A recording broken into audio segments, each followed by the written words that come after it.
Stories from the Shadows is a Lemon Difficult studio production. Join us on Patreon at patreon.com/lemondifficult for free access to all our podcast episodes, behind-the-scenes content for the Key of Dreams and more. That's patreon.com/lemondifficult.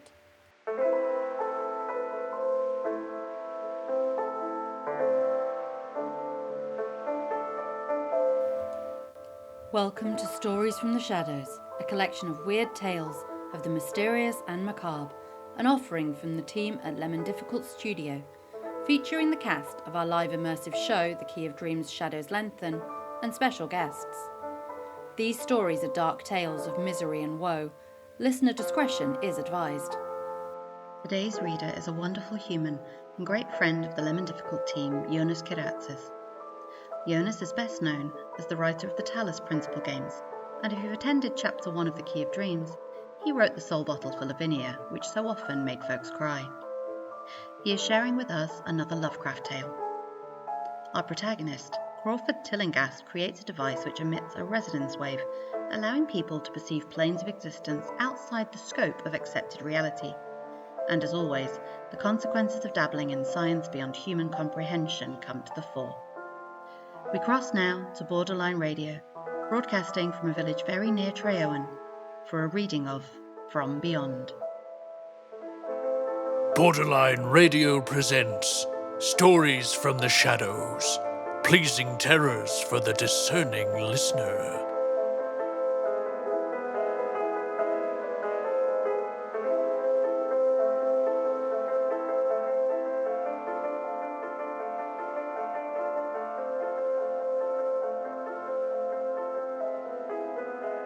Horrible beyond conception was the change which had taken place in my best friend, Crawford Tillinghast.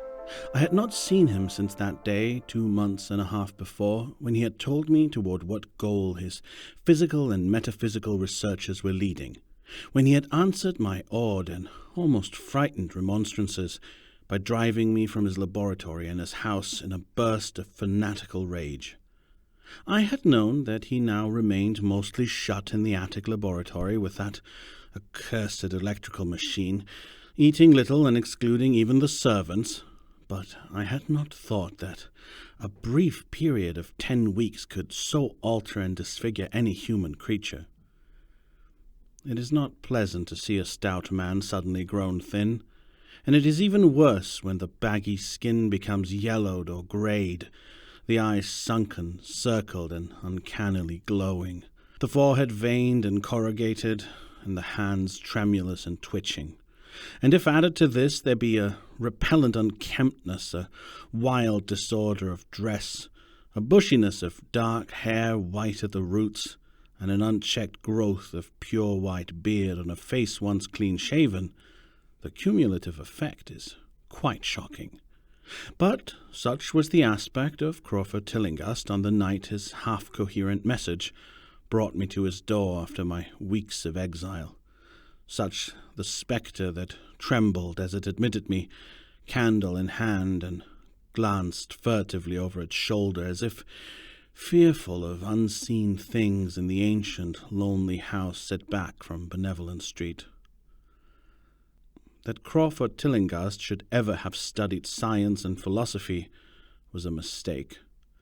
These things should be left to the frigid and impersonal investigator, for they offer two equally tragic alternatives to the man of feeling and action: despair if he fail in his quest, and terrors unutterable and unimaginable if he succeed. Tillinghast had once been the prey of failure, solitary and melancholy. But now I knew, with nauseating fears of my own, that he was the prey of success. I had indeed warned him 10 weeks before when he burst forth with his tale of what he felt himself about to discover. He had been flushed and excited then, talking in a high and unnatural, though always pedantic, voice. "What do we know," he had said, "of the world and the universe about us? Our means of receiving impressions are absurdly few, and our notions of surrounding objects infinitely narrow. We see things only as we are constructed to see them, and can gain no idea of their absolute nature. With 5 feeble senses, we pretend to comprehend the boundlessly complex cosmos, yet other beings with a wider, stronger, or different range of senses might not only see very differently the things we see, but might see and study whole worlds of matter, energy, and life, which lie close at hand, yet can never be detected with the senses we have. I have always believed that such strange, inaccessible worlds exist at our very elbows, and now I believe I have found a way to break down the barriers. I am not joking. Within 24 hours, that machine near the table will generate waves acting on unrecognized sense organs that exist in us as atrophied or rudimentary vestiges. Those waves will open up to us many vistas unknown to man, and several unknown to anything we consider organic life. We shall see that at which dogs howl in the dark, and that at which cats prick up their ears after midnight. We shall see these things and other things which no breathing creature has yet seen. We shall overleap time, space, and dimensions, and without bodily motion, peer to the bottom of creation. When Tillinghast said these things, I remonstrated, for I knew him well enough to be frightened rather than amused. But he was a fanatic and drove me from the house. Now he was no less a fanatic, but his desire to speak had conquered his resentment, and he had written me imperatively in a hand I could scarcely recognize. As I entered the abode of the friend so suddenly metamorphosed to a shivering gargoyle, I became infected with the terror which seemed stalking in all the shadows. The words and beliefs expressed 10 weeks before seemed bodied forth in the darkness beyond the small circle of candlelight, and I sickened at the hollow, altered voice of my host. I wished the servants were about, and did not like it when he said they had all left 3 days previously. It seemed strange that old Gregory, at least, should desert his master without telling as tried a friend as I. It was he who had given me all the information I had of Tillinghast after I was repulsed in rage. Yet I soon subordinated all my fears to my growing curiosity and fascination. Just what Crawford Tillinghast now wished of me, I could only guess, but that he had some stupendous secret or discovery to impart, I could not doubt. Before I had protested at his unnatural pryings into the unthinkable. Now that he had evidently succeeded to some degree, I almost shared his spirit, terrible though the cost of victory appeared. Up through the dark emptiness of the house I followed the bobbing candle in the hand of this shaking parody on man. The electricity seemed to be turned off, and when I asked my guide, he said it was for a definite reason. It would be too much. I would not dare, he continued to mutter. I especially noted his new habit of muttering, for it was not like him to talk to himself. We entered the laboratory in the attic, and I observed that detestable electrical machine glowing with a sickly, sinister, violet luminosity. It was connected with a powerful chemical battery, but seemed to be receiving no current, for I recalled that in its experimental stage it had sputtered and purred when in action. In reply to my question, Tillinghast mumbled that this permanent glow was not electrical in any sense that I could understand. He now seated me near the machine so that it was on my right, and turned a switch somewhere below the crowning cluster of glass bulbs. The usual sputtering began, turned to a whine, and terminated in a drone so soft as to suggest a return to silence. Meanwhile the luminosity increased, waned again, then assumed a pale outre color or blend of colors which I could neither place nor describe. Tillinghast had been watching me and noted my puzzled expression. "Do you know what that is?" he whispered. "That is ultraviolet." He chuckled oddly at my surprise. "You thought ultraviolet was invisible, and so it is. But you can see that and many other invisible things now. Listen to me. The waves from that thing are waking 1,000 sleeping senses in us, senses which we inherit from eons of evolution, from the state of detached electrons to the state of organic humanity. I have seen truth, and I intend to show it to you. Do you wonder how it will seem? I will tell you." Here Tillinghast seated himself directly opposite me, blowing out his candle and staring hideously into my eyes. "Your existing sense organs, ears first, I think, will pick up many of the impressions, for they are closely connected with the dormant organs. Then there will be others. You have heard of the pineal gland? I laugh at the shallow endocrinologist, fellow dupe and fellow parvenu of the Freudian. That gland is the great sense organ of organs. I have found out. It is like sight in the end, and transmits visual pictures to the brain. If you are normal, that is the way you ought to get most of it. I mean, get most of the evidence from beyond." I looked about the immense attic room with the sloping south wall, dimly lit by rays which the everyday eye cannot see. The far corners were all shadows, and the whole place took on a hazy unreality which obscured its nature and invited the imagination to symbolism and phantasm. During the interval that Tillinghast was silent, I fancied myself in some vast and incredible temple of long-dead gods, some vague edifice of innumerable black stone columns reaching up from a floor of damp slabs to a cloudy height beyond the range of my vision. The picture was very vivid for a while, but gradually gave way to a more horrible conception, that of utter, absolute solitude in infinite, sightless, soundless space. There seemed to be a void and nothing more, and I felt a childish fear which prompted me to draw from my hip pocket the revolver I always carried after dark since the night I was held up in East Providence. Then, from the farthermost regions of remoteness, the sound softly glided into existence. It was infinitely faint, subtly vibrant, and unmistakably musical, but held a quality of surpassing wildness which made its impact feel like a delicate torture of my whole body. I felt sensations like those one feels when accidentally scratching ground glass. Simultaneously there developed something like a cold draught which apparently swept past me from the direction of the distant sound. As I waited breathlessly, I perceived that both sound and wind were increasing, the effect being to give me an odd notion of myself as tied to a pair of rails in the path of a gigantic approaching locomotive. I began to speak to Tillinghast, and as I did so, all the unusual impressions abruptly vanished. I saw only the man, the glowing machine, and the dim apartment. Tillinghast was grinning repulsively at the revolver, which I had almost unconsciously drawn, but from his expression I was sure that he had seen and heard as much as I, if not a great deal more. I whispered what I had experienced, and he bade me to remain as quiet and receptive as possible. "Don't move," he cautioned, "for in these rays we are able to be seen as well as to see. I told you the servants left, but I didn't tell you how.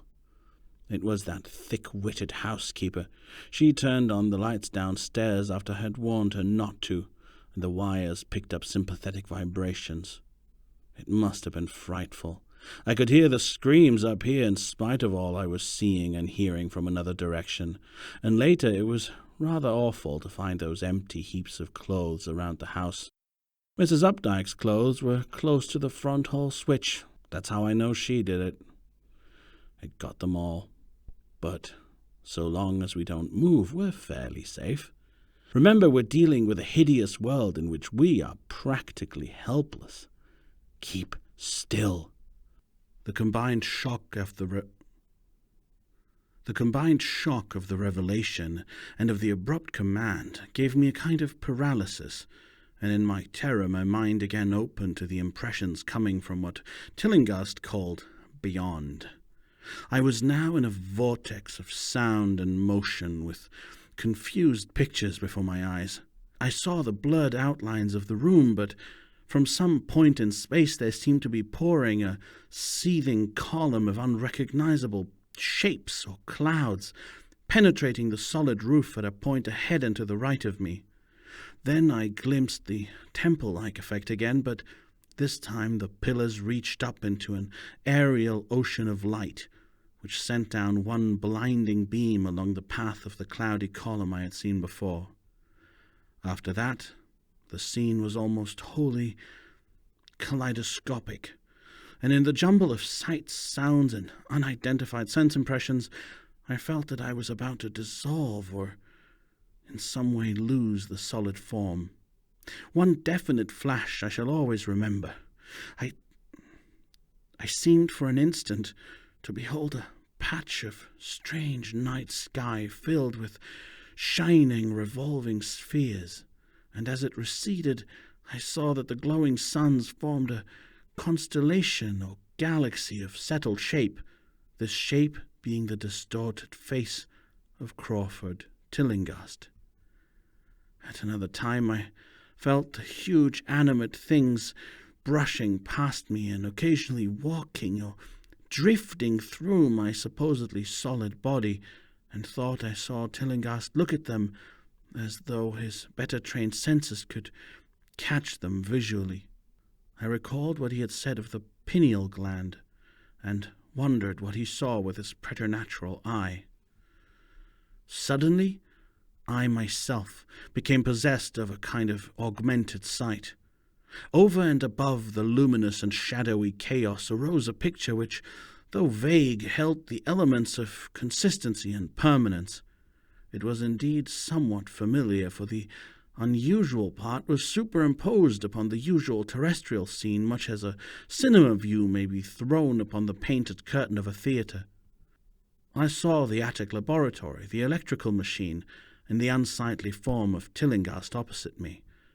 But of all the space unoccupied by familiar material objects, not one particle was vacant.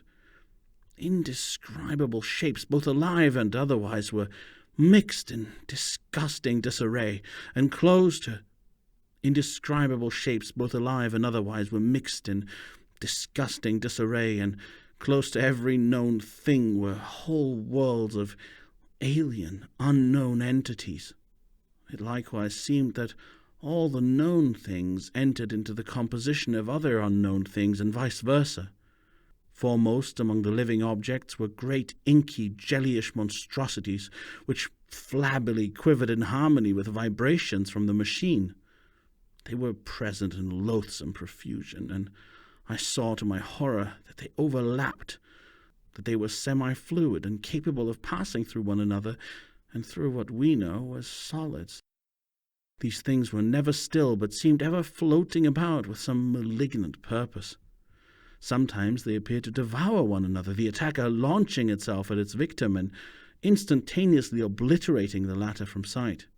Shudderingly, I felt I knew what had obliterated the unfortunate servants, and could not exclude the things from my mind as I strove to observe other properties of the newly visible world that lies unseen around us.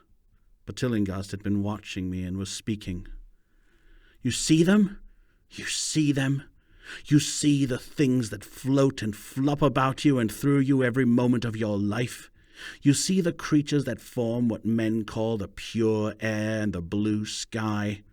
Have I not succeeded in breaking down the barrier? Have I not shown you worlds that no other living men have seen?" I heard him scream through the horrible chaos, and looked at the wild face thrust so offensively close to mine. His eyes were pits of flame, and they glared at me with what I now saw was overwhelming hatred. The machine droned detestably.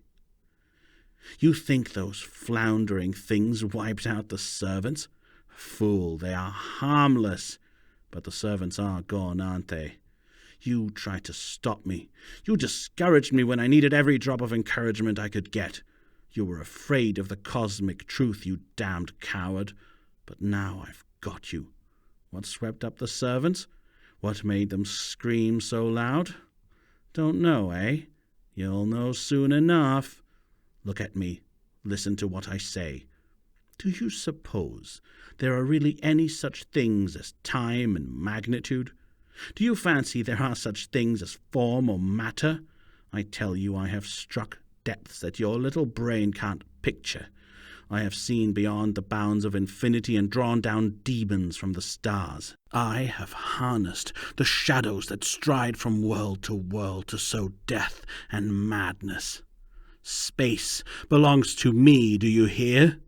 Things are hunting me now, the things that devour and dissolve. But I know how to elude them. It is you they will get, as they got the servants. Stirring, dear sir? I told you it was dangerous to move. I have saved you so far by telling you to keep still, saved you to see more sights, and to listen to me. If you had moved, they would have been at you long ago. Don't worry, they won't hurt you. They didn't hurt the servants. It was seeing that made the poor devils scream so. My pets are not pretty, for they come out of places where aesthetic standards are very different. Disintegration is quite painless, I assure you, but I want you to see them. I almost saw them, but I knew how to stop. You're not curious? I always knew you were no scientist. Trembling, eh? Trembling with anxiety to see the ultimate things I have discovered? Why don't you move, then? Tired?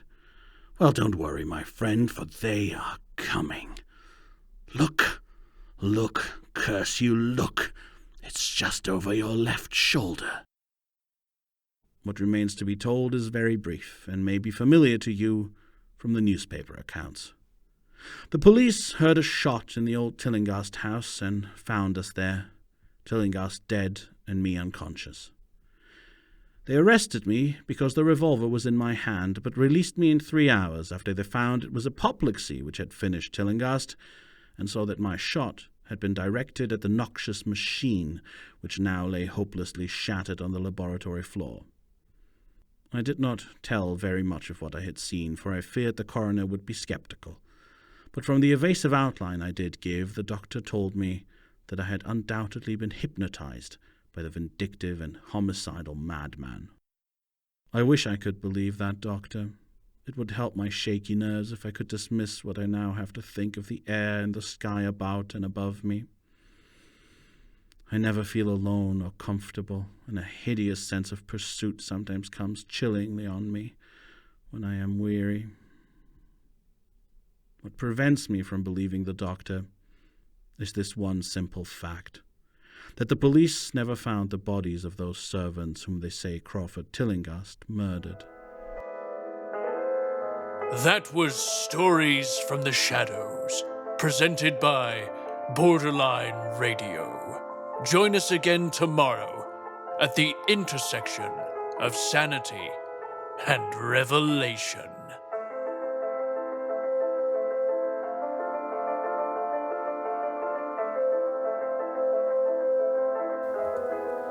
Thank you for listening to Stories from the Shadows, an audio production from Lemon Difficult Studio.